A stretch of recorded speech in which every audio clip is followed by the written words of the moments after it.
Live. How you guys doing? I'm out on my front porch and I'm muted again. I can tell because the thing went like this as it was coming on after about 4 seconds of starting to go live, which means I'm muted. Nothing I can do about it. Somebody on YouTube doesn't like me, and I can't stop it.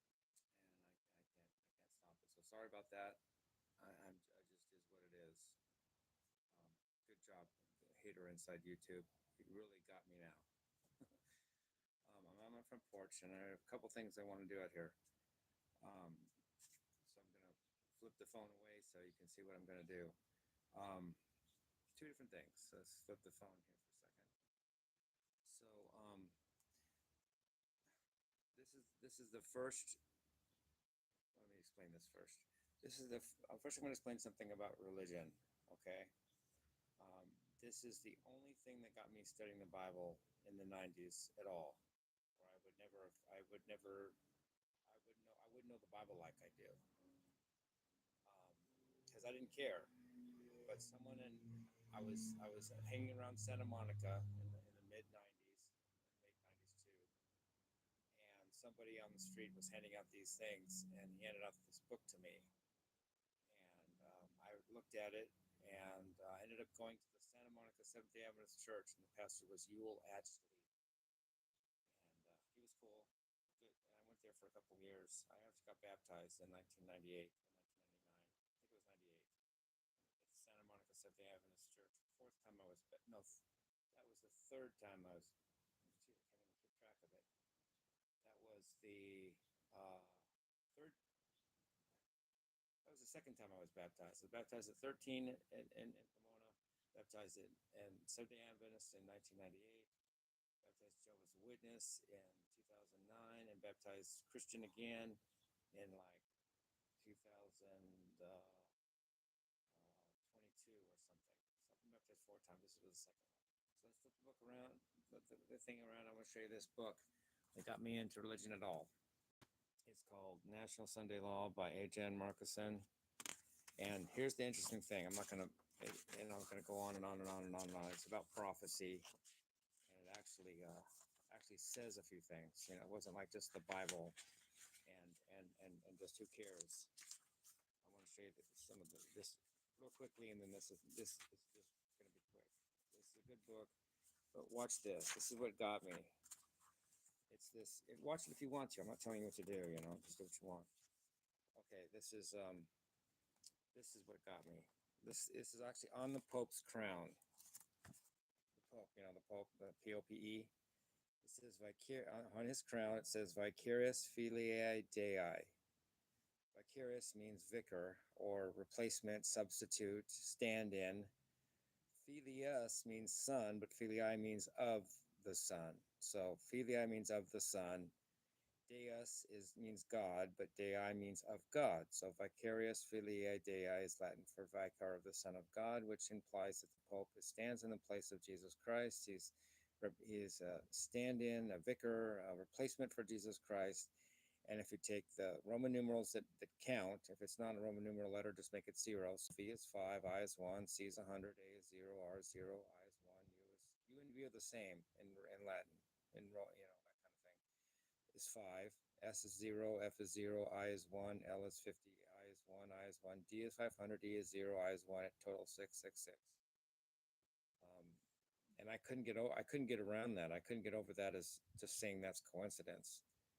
So that got me studying. That got me interested in the Bible out of nowhere, just out of nowhere. Like I didn't care. It was 1995. That happy coincidence or divine stroke of luck that made that add up to 666 on the Pope got me fascinated about the Bible. I wanted to know. I was born on 12/6/66. I was already thinking of myself as possibly the Antichrist. I was thinking of that since the early 90s. And then suddenly this guy comes out with a thing, says that the Pope might be the Antichrist. First of all, he's a competitor to me. Second of all, he might be it, not me. And I had to check that out. I just had to. I couldn't just say, well, nice job. Good, see you later. So that got me into the Bible. And so next thing you know, I'm going to the Santa Monica Seventh-day Adventist Church. And I got baptized, and that kind of got me hoodwinked into religion for a decade or so. I'm out of it now, but post the Antichrist, I don't. That's fine. I don't. If I am, that's fine. That's even better. But um, but the idea behind the book National Sunday Law was that the Pope is. I'll go on a little more than I was going to here. The Pope is going to initiate a National Sunday Law. According to this book, that's why it's called National Sunday Law. And he's going to make it a crime to not go to church on Sunday because you're not obeying the religion, the Pope, or the setup of the day. And if you don't, but if you go to church on Sunday, Sunday's not the Sabbath, not originally. Sunday's the first day of the week. Look on your calendar. Saturday's the seventh day. So Sunday's the wrong day. So whoever makes a law saying you have to go to church on Sunday is not of God, i.e., Antichrist. And the Pope is 666 because it says Vicarious Filii Day, which adds 666 in Roman numerals. So the mark of the beast will be Sunday worship, decreed by law, and you have to go or else. You have to do some obeisance on Sunday, or you can't buy or sell, which is the mark of the beast. And anyone who stands up for the truth, which is the Sabbath of Saturday, which is actually the seventh day, the Saturday's the Sabbath. Saturday's the seventh day of the week. Look on your calendar. But we changed it to Sunday because they wanted to alter God's law so they could have you obey man and not God, voluntarily or not. If you do it voluntarily, that's taking it in the forehead because you really believe it. If you do it just to survive, that's taking it in the hand because you're doing it just to survive, and the right hand is a symbol of work and survival. And that's the great dilemma in the Seventh-day Adventist world, which I know about that. So if it comes, I'll go, hey, you guys are right, and I'll make my decision. But that may not be true at all. That may never happen. But that got me. The whole idea of that got me just got me netted into religion for a decade or two because I just had to find out about that. That's what got me started back in. Well, I didn't care about church growing up, and I didn't care about it in the 90s. But when this book came my way, I had to check that out. Next thing you know, I'm baptized Seventh-day Adventist, and then I get baptized Jehovah's Witness because I take the weirdness even further. And then I get baptized regular Christian because I wanted to nullify my witness baptism. I didn't want to be considered a witness, in reality. So I had to get baptized again so that nullifies all the others. And anyway, that's one thing that just came up today, and then that's one thing I wanted to do. The other thing is this. If this loud car go by. I want to do some more composition on my. This is Bertrand's music staff paper. I want to do another little composition. I think maybe I'm going to get better at this as time goes on. This is what I did last time. I called it I Love Lucy. Lucy's the girl, the lady at the when I go to do jury duty, she's always the one that directs us. She's really nice and good at her job. And this is a pin she got me. I don't know where the cap is to it, which bothers me a little bit. Not a lot, but I don't know where the cap is. Sorry, Lucy, I don't know where the cap is to this pin. I just found the pin to do the writing today, and it didn't have a cap on it. I don't know what happened to the cap. But the pin still works, but I like the cap on it too. It's part of the set, don't you think? So I'm gonna do another couple bars of writing music out here. I think this is cool and fun because a lot of people can noodle on the guitar. Let me just flip back here for a second. A lot of people can noodle on the guitar, and even further, where still is people that can actually know their notes on the guitar while they noodle. But nobody seems to be able to write music. I'm a guitar player. I shred. I don't know. I can't write anything. Well, then you're missing something. Music is partly written. It's partly literacy, just like English. If I could talk words and knew most of the words, but I couldn't read, you would think I was a total illiterate asshole. But yet musically, people get away with that and do that all the time. Nobody knows how to write or read music. They just know how to play, and they know they might even know a few notes on the neck. But we call that okay. We say you pass, but where's the literacy? Oh, that doesn't matter. It's music. Well, I think it does matter some. So let's just do this.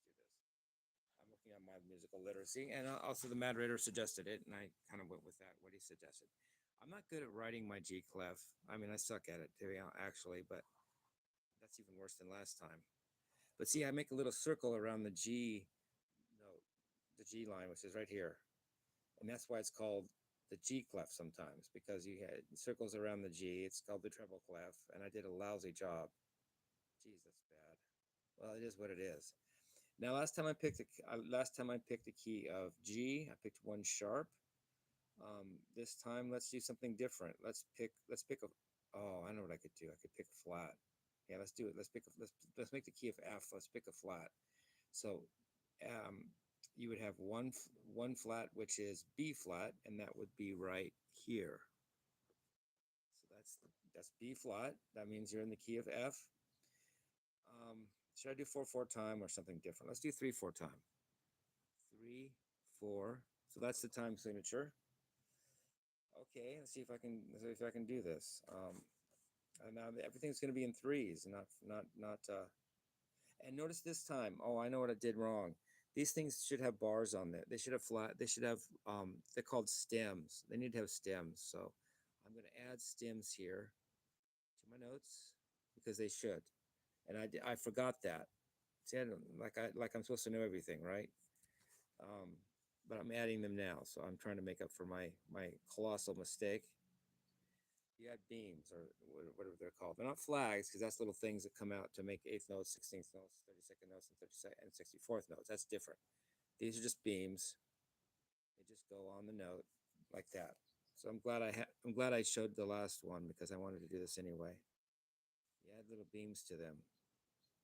It's just the way they do it, just to make it harder, keep you on your toes or something. I don't know. Let's do this here. Okay, that's more correct for last time. That's why when you see music, you don't just see dots like I did it first. You have these little beams on there, and so that was in the key of. That's an awful G clef, by the way. That was in the key of G with one sharp, which is F sharp. Why is there this little? That was just a mistake. Oh, I forgot to put the time signature, so I just was starting to write before the time signature. That's why that thing is there. Okay, so let's do this. I won't bore you guys too much. I just want to do a couple. Can I just do a couple bar, just like 8 measures, like I did the thing last time? Okay, so we're in the key of F. What do I want to do? I'm gonna do something weird. Since I'm in the key of F, how about let me just get my brain here. D, E, F. I know what I want to do. Okay, I'm in the key of F, but when you're in the key of F, you can also be in the key of the relative minor of F, which is D minor. I'm going to write this in D minor. So it's still the key of F. It still has one flat. It's still the same key signature as F major, but it's going to be D minor. So let's do some, and it's going to be in 3/4 time, and it's going to be D minor. So let's do this sucker. I'm going to start with a D minor triad. I'm dumb, so let's just do that. So let's use a D minor triad. I'm going to go like this, and like this, and like this. All right, does that work for everybody? That's D, F, and A. That's a D minor triad. Since it's in 3/4 time, I have 3 quarter notes, and that's a major, or bar, or whatever you call it. That works for me. Now let's do a let's do a G minor triad. So I'm going to go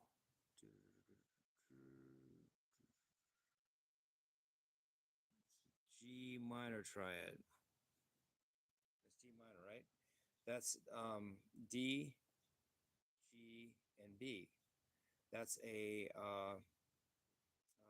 second inversion G minor triad. All these letters sound the same. D, G, D, C, C. F doesn't. F sounds different, and A sounds different, but a lot of them rhyme with each other. So D minor to G minor. Oh, there we go.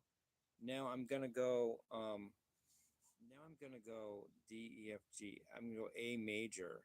So let's do A major. That sounds tough.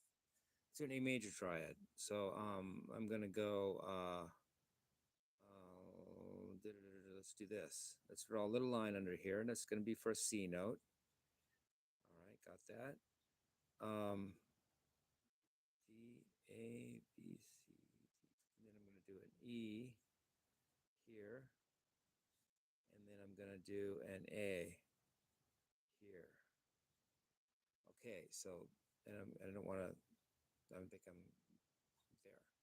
Okay, that's an A major triad in first inversion. So that's um, C, E, and A. Oh, not correct. Why is that not? Why to mess up? Because that's A minor still. To make it A major, you have to put a sharp, an accidental. See that? That's a sharp on the C note to make it A major. So it's C sharp, not, and that's not in the key signature of D minor or F major. It's called an accidental. You have to alter the note within the music itself to make it not what the key signature or the net would have it to be. So that's D minor, G minor, A major. You see, I had to put that little A C sharp note there. It's harder than it looks, but yeah, it's easier than it think. It's easier than it's easier than you think it's going to be when you at first you think it's overwhelming, you're never going to be able to do it. But then once you do it, it's easier than you thought it would be, but it's harder than it looks too. It looks like you're just writing a bunch of who cares, but it's not. It's not easy. You have to keep mind your p's and q's, as my dad used to say. Now D minor again. Let's do a D minor. This finish. So I'm going to go D, F, and right. So there. So there. Take that. So I'm trying to. That's DFA. That's a D minor triad once again, like I started with, and it's in the key of D minor 3/4 time. That's D minor, G minor, A major, D minor. So I'm halfway done, technically, because I want to do another 4 of these. So let's do a better. Let's do a better G clef this time. Let's do a better G clef. That's better, because what wouldn't be better than the first one, but it's still not good. And then I'm gonna do B flat. That's the key of, that means that you're in the key of D minor, and then you're in 3/4 time. Okay. So I'm gonna do another little few bars of this. And why is D minor? Why is D minor a flat? What's one way of looking at that? Well, if you're in A minor, that would be no sharps, no flats. And if you're in A minor, then the D mode would be Dorian. And Dorian is a minor with a major 6. So to make it minor, you have to flat the 6. So it means you have to flat the 6 of the D Dorian to make it D minor. And the 6 of D Dorian is D, E, F, G, A, B. Wait. D, E, F, G, A is B. B is the 6th of D Dorian. And to make it D Aeolian or D minor instead of D Dorian, you have to flat that 6 and make that flat. To do that, you have to make it a B flat. And that's why there's a B flat right there. That's the B note and it's flatted. So voila, D minor. Okay, that's one way of looking at it. And the same with the sharp on the E. D minor, A minor is no sharps, no flats. If you're in A minor, then E is E Phrygian, and E Phrygian is one flat away from E Aeolian or E minor. So to make it E minor, you have to sharp the 2nd of the Phrygian. And since the 2nd of the Phrygian is F, to make it E and E minor, you have to sharp the F, which gives you an F sharp, which means you have 1 sharp, which is F sharp, which makes you in the key of E minor. So therefore, this last key here, this key here was G major, which is also E minor because there's 1 sharp. I'm rambling, but whatever. Sorry, what I'm saying is true and good anyway. Okay, so let's compose here. So I'm on this. What do I want to do now? Let's see. What can I do? I'm in D. I'm in D minor. I'm gonna do something cool here. What can I do here? I've been doing arpeggios a lot. Let me do a melody.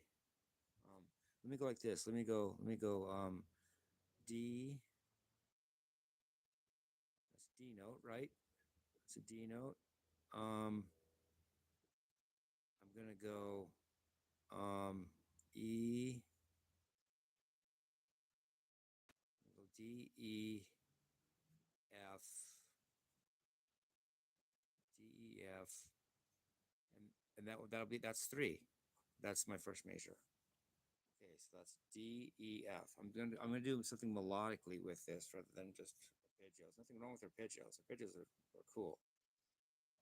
D, E, F. Now I'm gonna go. Now I'm gonna go. What am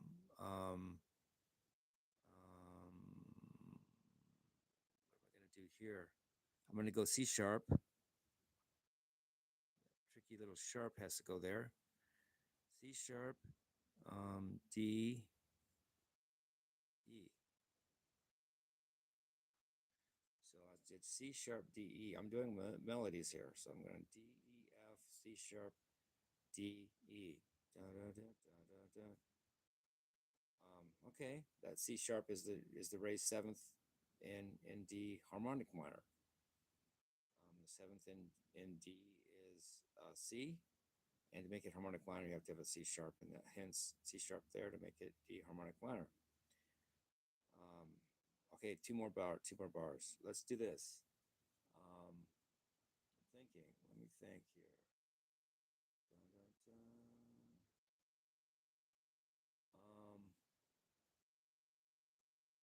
Gotta compose. It's not just dumb. You have to think.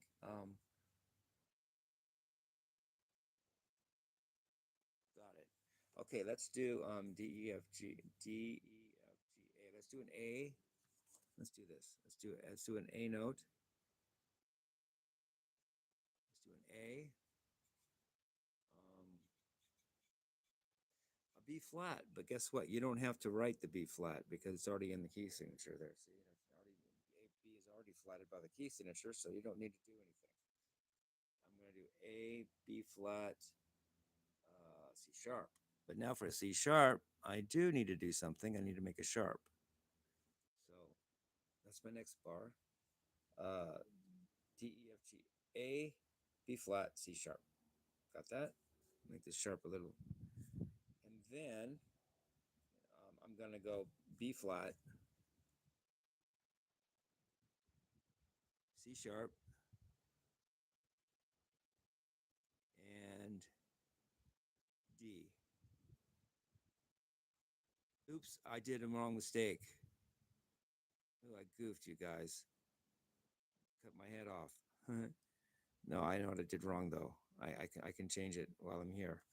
I put the staffs going the wrong way, the flag's going the wrong way, or the beam's going the wrong way, so I get to do this whole thing over again. That's what I did. That's what I get. That's my G clef, B flat. All right, I'm a 3/4 time. I got to redo this because I did the flags the wrong direction, which is kind of a bummer, but hey, next time I'll think about that a little more, perhaps. Then I did C sharp, so you go C, but with a sharp, and then D, and then E. But I put the flags the wrong direction. So this time I'm going to go A. That flag was correct. Then B.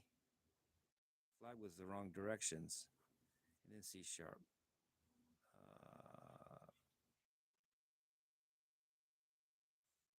Am I doing this right? Yes, I am. I'm doing this right. I'm cool. This goes up, not down. And that's C sharp. Yes, that's correct. That's correct. You go opposite. Yeah. And then this one, I did B. That's supposed to go up. C sharp. Supposed to go up. And then the G. And then the G. Yeah, they go opposite. Unless I'm doing that. Yeah, I'm doing that right. Yes, I am. Yeah, so this is a nullified version. I did the beams the wrong direction. Okay, make sure that I got the notes right though. Notes are correct. Notes are correct. Let's look over it again. So I'm in D minor. It says a B. That's a B flat. 3/4 time.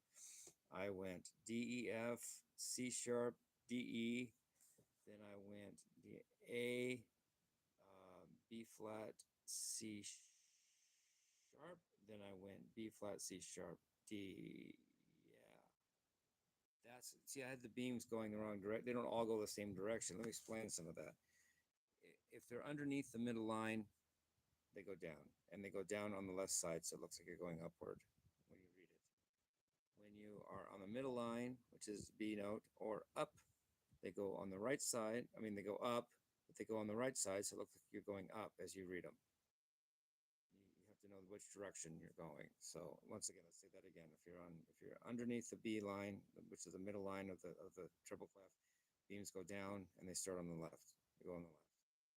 Then if you're on the B or higher, they go up and they're on the right. So they go look like you're going up the note as you read it. You can't go. Okay, so that's. You guys enjoy. You guys can play that if you want. I don't have it copyrighted. Just play it if you like. I can kind of hear it in my head. I don't know if it's going to sound like crap or not, but first 4 bars were arpeggios. Second 4 bars were melodies. I.e. scale fragments. Okay, that was my composition for the day. Thanks for watching. Just woke up. I'm a little groggy. Yeah, I got lots of sleep last night. I didn't wake up till like 8, so I didn't do any jams.